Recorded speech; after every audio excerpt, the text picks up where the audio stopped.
Alright, we're going to be removing the screen for the cabin intake that I can't seem to find on YouTube, so I'm going to make one.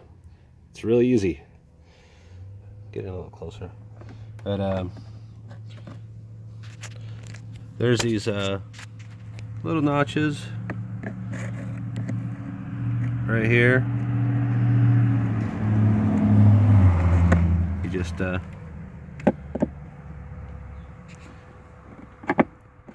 put the screwdriver in there.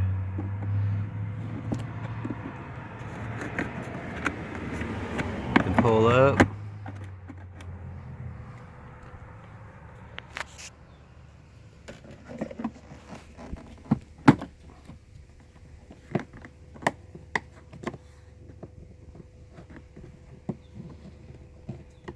That one's tight.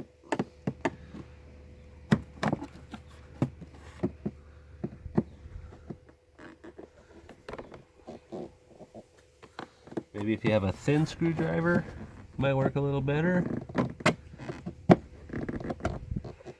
That one doesn't want to go there.